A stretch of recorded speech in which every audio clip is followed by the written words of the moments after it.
네, 7월 FOMC 의사록 공개를 하루 앞두고 새롭게 떠오르는 패드워처를 모셨습니다. KB증권 임재균 연구원입니다. 연구원님 안녕하십니까? 어서 오세요. 안녕하세요. KB증권 임재균입니다. 네, 바로 들어가죠. 7월 FOMC 이후에 시장이 좀 과했다, 오해했다 이런 평가도 있는 것 같던데 글쎄요, 윌리엄 더들리 전 뉴욕 연방은행 총재가 최근 들어서 발언 수위가 좀 높아지는 것 같고요. 전반적으로 어떻게 좀 봐야 될까요? 네, 윌리엄 더들리 전 뉴욕 연은 총재의 발언에 저도 동의를 하는 바가 있습니다. 사실 7월 FOMC 이후에 이제 금리 인상, 연준의 금리 인상 기조가 후퇴를 했을 뿐만이 아니라 내년에 금리 인하까지 반영이 됐습니다. 아무래도 이제 7월 FOMC에서 파월 의장이 경기에 대한 자신감이 기존보다 후퇴를 했고, 게다가 시장에서는 경기 침체에 대한 우려가 높아지고 있는 환경, 더욱이 어느 시점에 금리 인상의 속도를 조절하겠다라고 발언한 점이 오히려 이제 시장에서는 내년에 금리 인하를 할 수 있는 거에 대한 조금 시사를 한 게 아닌가, 곡선을 깔아놓은 게 아닌가라고 해석을 하면서 내년에 금리 인하에 대한 조금 프라이싱이 들어갔었는데요. 이제 더들리 전 뉴욕 총재가 이거에 대해서 이제 좀 선을 긋고 있는 모습이라고 보시면 될 것 같습니다. 현재 이제 더들리 총재는 연준이 물가를 잡기 위해서는 기준금리가 4%를 넘을 수 있다. 더 강한 긴축에 대비를 해야 된다라고 보고 있고요. 이렇게 발언을 했고요. 저희도 이거에 대해서 동의를 하는 게 현재 연준이 금리 인상을 하고 있는 이유는 물가 통제입니다. 결국에 높은 물가를 잡기 위해서 금리 인상을 하고 있다. 경기 침체 우려가 높지만은 이보다는 물가를 잡는 게 우선이다라고 연준은 계속 언급을 하고 있다라는 점에서 내년에도 물가가 연말 2%를 상회하는 이제 시장의 전망을 하고 있는데, 이런 환경에서는 금리 인하를 하기 어렵다라고 이제 더들리 전 뉴욕 총재가 언급한 거라고 보시면 될 것 같습니다. 네, 연구원님 말씀 들어보니까 이번에 시장의 금리 인하 베팅이 좀 과했다라는 것도 컨센서스인 것 같습니다. 그런데요. 이런 것 같습니다. 경기가 침체 국면입니다. NBR에서 언제 선언할지는 사실 시간 싸움일 것 같고요. 그렇다면 또 경기 침체인데 이렇게 주가가 안 빠지는 것도 또 이례적이긴 합니다. 자, 경기 침체인데 인플레이션이 잡히는 걸 보고 금리를 인하지 말지 정해야 된다. 그런데 경기 침체인데도 금리 인하를 안 한다. 이거 좀 상충적이지 않습니까? 네, 상충적입니다. 사실 중앙은행 입장에서도 물가가 오르면서 경기가 안 좋아지는 이런 시기, 지금 같은 시기가 사실 중앙은행 입장에서도 대응하기가 굉장히 어려운 시기입니다. 근데 저희가 이제 조금 관심 있게 공부를 해봐야 되는 시기가 지금과 유사했던 1970년대 스태그플레이션 사례라고 보시면 될 것 같아요. 당시에 1973년 그리고 79년과 81년에 연준이 금리 인상을 하면서 경기 침체 우려가 높아지니까 금리 인하를 했습니다. 그러면서 무슨 일이 발생을 했느냐? 물가가 하락하지 않고 물가가 재차 상승을 했죠. 통화 정책이 완화적으로 선회를 하니까는. 그러면서 결국에 이 물가는 연준이 기준보다 금리를 더 크게 올리고 나서야 물가가 통제되는 상황이 발생을 했습니다. 지금 중앙은행이 언급하고 있는 것도 결국에 같은 맥락이라고 보시면 될 것 같습니다. 중앙은행이 지금 말을 하고 있는 거는 금리를 크게 올려서 경기가 침체되는 위험이 있고, 금리를 더 낮게 올려서 기준보다 적정 수준보다 낮게 올려서 물가가 더 올라가는 위험이 존재를 하는데요. 이 두 가지의 경우 중에서 두 번째, 물가가 더 올라가는 위험이 크다라고 언급을 하고 있습니다. 결국에 물가가 올라갔을 경우에 중앙은행 입장에서는 이를 통제하기 위해서 금리를 더 크고 가파르게 올릴 수밖에 없고, 결국에 경기는 더 침체폭이 커질 수밖에 없다라고 중앙은행이 판단하고 있다라고 생각을 하고 있습니다. 그럼 그 크고 가파른 금리 인상이라는 게 어느 정도 공격적일지도 궁금한데 향후 전망을 어떻게 보시나요? 사실 지금 전망을 하면은 가장 좋겠지만은 전망에 대한 불확실성이 굉장히 높은 시기라고 보시면 될 것 같습니다. 그 이유는 물가 전망을 할 때 여러 가지 변수가 들어가는데, 그 여러 가지 변수에 지정학적이라든가 경제 이런 것들이 포함되어 있기 때문입니다. 대표적으로 러시아, 우크라이나 전쟁으로 인해서 곡물이라든가 국제유가 이런 부분이 상승을 하고 있고요. 그리고 이제 팬데믹으로 인해서 여러 가지 이제 경제 봉쇄, 그리고 그로 인한 물류 차질로 사실은 이제 중앙은행이라든가 이제 이코노미스트들이 굉장히 조금 전망을 하기가 어려운 부분들이 지금 굉장히 많이 녹아들어가 있다라고 보시면 될 것 같습니다. 그래서 저희도 물가 전망이 어떻게 되니까는 연준의 긴축이 언제쯤 끝난다라고 말씀을 드리면은 사실은 명확하고 깔끔하겠지만은 그런 전망은 굉장히 어렵고 저희뿐만 아니라 연준도 이거에 대해서 전망을 하는데 굉장히 어려움을 겪고 있다라고 보시면 될 것 같고요. 시기보다는 물가가 떨어지는 실제로 인플레이션 소비자 물가가 2%까지 떨어지는 것들이 확인이 되어야지만 연준이 금리 인상을 끝내고 그리고 시장이 드디어 원하는 금리 인하에 달성하지 않을까라고 저희는 생각을 하고 있습니다. 네, 연구원님 말씀 쭉 들어보니까 최근 같은 시기에는 전망을 하는 사람도 또 전망을 듣는 사람도 다소 조금 어려운 시국인 것 같습니다. 자, 더들리 전 총재의 말이 맞다면, 자, 그렇다면 연준 입장에서 자, 또 한 번 실기했다. 자, 이번에는 금리를 올리겠다. 그렇다면 그 금리 인상의 기간은 어디까지 우리가 가야 될까요? 앞에서 말씀드린 것처럼 물가가 떨어지는 이 속도를 확인을 해야 된다라고 보고 있고요.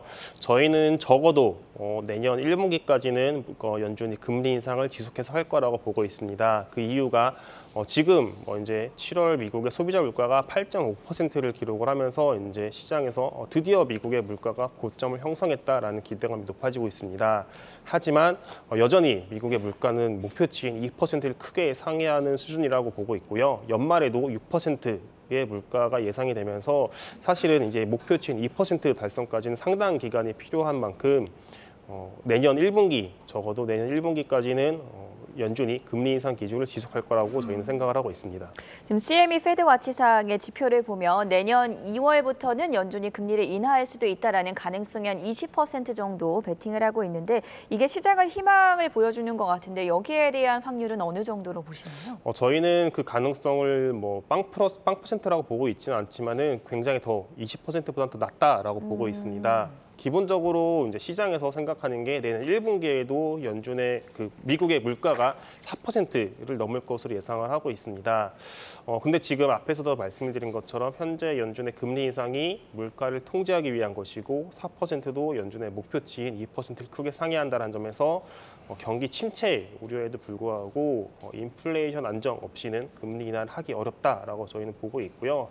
앞에서도 다시 말씀드렸지만은 결국에는 금리를 인하하기 위해서는 2% 초반까지는 물가가 떨어지는 것이 확인이 된 이후에나 연준의 행동, 금리 인하가 확인될 것으로 보이고 있습니다.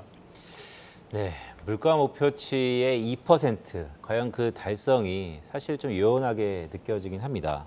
자, 이런 질문을 좀 드려볼게요. 임금이 하반 경직성이 있습니다. 네. 그렇다면 인플레이션도 하반 경직성이 있다라는 시각이 있고 또 반대급부로는 최근 국제유가를 보면 우크라이나 사태 이전으로 떨어졌지 않습니까?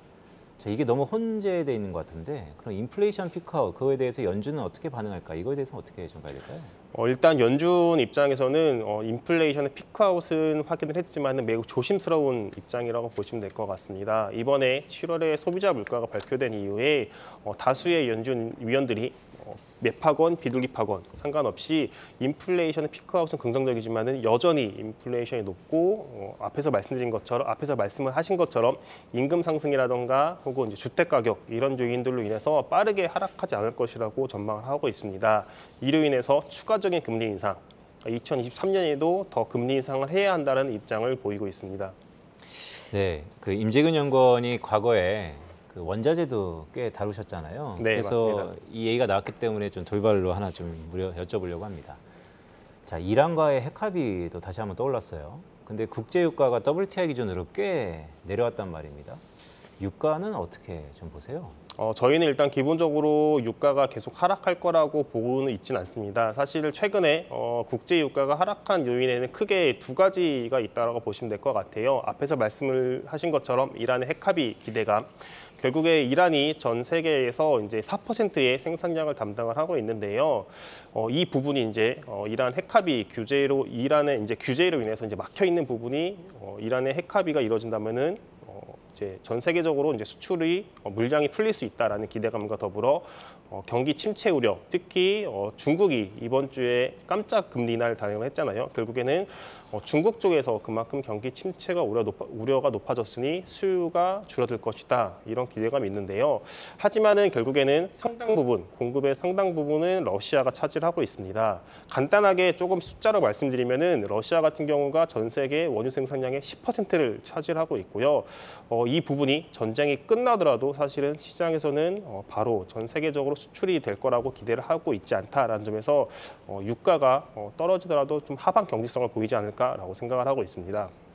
최근의 상황들이 기업들에게는 또 어떤 영향을 미치게 될지 궁금한데요. 인플레이션이 완화가 됨에도 불구하고 경기 침체에 대한 우려가 계속 나오면서 그렇다 보면 수요가 둔화될 것이다. 연결고리가 있잖아요. 네네. 처음에는 개인들이 소비를 이제 줄일 것이고 네. 그럼 기업도 투자를 줄일 것이고 이렇게 되다 보면 어닝 쇼크가 나올 수 있다. 실적에도 분명히 타격을 입을 것 같은데 이런 기업들의 실적 정도에는 어떻게 보시나요? 네, 말씀하신 것처럼 사실 실적적으로는 향후에 좋지 않을 거라고 보고 있습니다. 2분기 실적은 이제 미국의 2분기 기업 실적은 예상외로 호조를 보이고 있었습니다. 그 이유는 크게 두 가지가 있다라고 저희는 보고 있는데요. 첫 번째가 시장의 낮아진 눈높이. 워낙에 이제 시장에서 경기 침체에 대한 우려가 높아지다 보니까는 예상했던 실적 자체가 기준보다 더 낮게 형성이 되다 보니까는 실제 발표되는 실적은 이를 상회하는 컨센서스를 상회하는 모습을 보이고 있었다라고 보시면 될 것 같고요. 두 번째가 물가 상승에 따른 효과라고 보고 있습니다. 이제 이 기업의 이익 같은 경우는 물가가 반영이 된 명목 지표입니다. 결국에는 최근에 물가가 가파르게 상승을 하면서 이 부분들이 기업의 실적 호조를 견인했다라고 보고 있는데요. 다만 최근에 기업들의 2분기 실적은 호조를 보이고 있지만은 향후 하반기, 3분기와 4분기에 대한 이익 전망치는 계속 내려가고 있는 모습을 보이고 있습니다.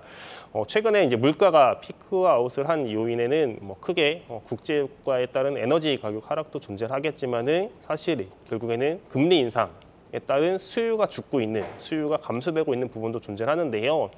결국에 미국 쪽에서의 수요가 감소를 하고 있다는 이야기는 기업들이 이 물가 상승을 제품 가격으로 전가시키지 못한다라고 보시면 될 것 같고 그런 부분들이 기업의 이익의 감소, 게다가 앞에서 말씀을 하신 것처럼 물가가 높아지면서 계속 기업들은 임금을 올릴 수밖에 없는 압박이 시달릴 수밖에 없기 때문에 이런 부분들로 인해서 기업들의 이익은 계속 조금 낮아지는 모습을 보이지 않을까라고 생각을 하고 있습니다. 네, 기업의 어닝에 대한 전망치가 계속해서 낮아지고 있는데 사실 주가라는 게 더 기대치가 낮아지면 또 반등할 수도 있는 거니까요. 자, 시계를 우리 국내로 좀 돌려볼까요? 한국은행이 8월 달에 금리를 올릴 겁니다. 근데 더 중요한 것은 자, 금리 종료 시점은 언제일까요? 네, 저희는 올해 4분기 특정 시점으로 생각을 하면 10월 금통위의 금리 인상을 한 이후에 이번 금리 인상 사이클이 마무리가 될 것으로 판단을 하고 있습니다. 일단은 물가, 한국도 미국도 마찬가지지만 한국도 물가 우려가 굉장히 높은데요.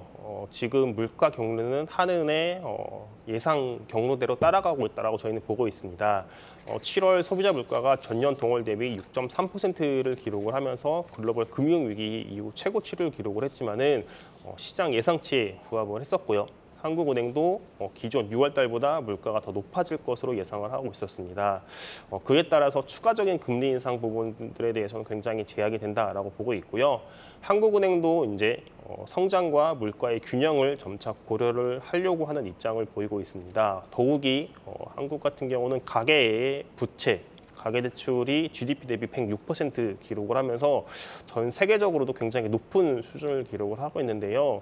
결국에는 이 높은 가계대출이 높은 가운데 금리 인상은 결국에 가계들의 이자 비용 상승 그리고 이자 비용 상승으로 인해서 실질 소비 여력에 줄 수밖에 없다라고 보고 있습니다. 그리고 성장 쪽에 좀 안 좋은 부정적 영향을 미칠 수밖에 없다라고 보고 있고요.